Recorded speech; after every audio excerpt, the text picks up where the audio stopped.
Hello, my name is Christopher Boyd. I'm here to discuss a negotiation about the campground versus barbecue, which I was a seller of the negotiation. I like to first off start by talking about the strengths of the negotiation. From the beginning of the negotiation, I was able to determine my opponent resistance points for the exclusive, which was only selling grills in the U.S.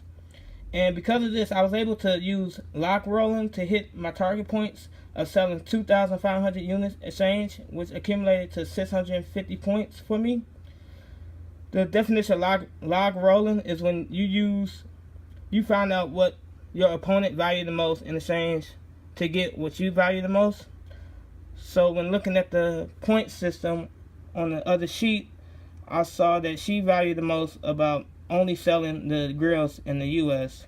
And for me, in order for me, what I wanted to do was I wanted to get the most points for units of exchange. So I made a deal out, okay, if I give you this exclusive deal, then I'm going to need to have 2,500 units of exchange in order for you to make that deal. And that's what we ended up doing. And the next slide will show you that. So here is the beginning of the negotiation where she showed me that she wanted to not sell grills in other in any other companies in the eastern United States, which means she only wanted to sell it in the U.S. And here is the end results of our negotiation, which you can see I was able to achieve my target point and hit that 2,500 with using log rolling.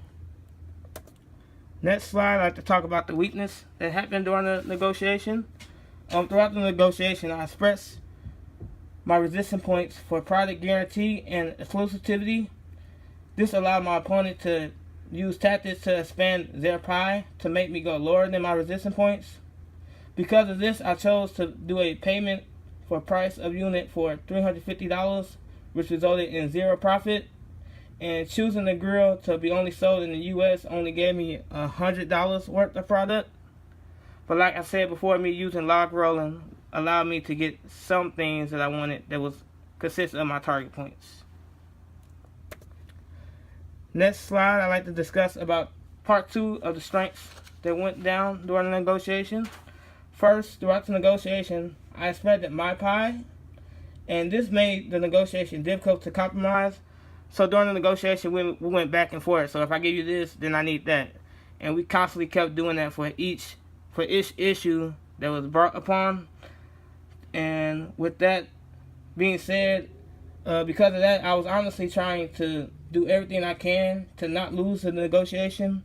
So you could say that I started the negotiation out on the distributor side, which meaning I wanted it to be a win-lose situation. So I didn't want to lose.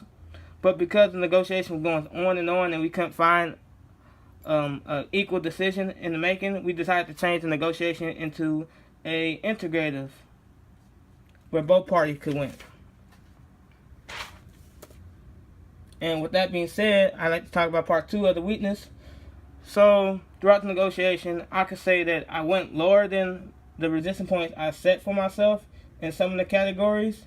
And one big mistake, because I changed my approach to the negotiation from distributive to integrative, I ended up losing in the long run. But when we were making the decision to change, we didn't think that anyone would be losing. So when we ended up calculating everything, I ended up losing by 200 points, which wasn't bad. Compared to other negotiations I've done in the past, it wasn't a terrible loss, but I hit all my target points during negotiation, and I felt like it was a good side. It was a good negotiation. So that's all I like to talk about. Thank you for your time.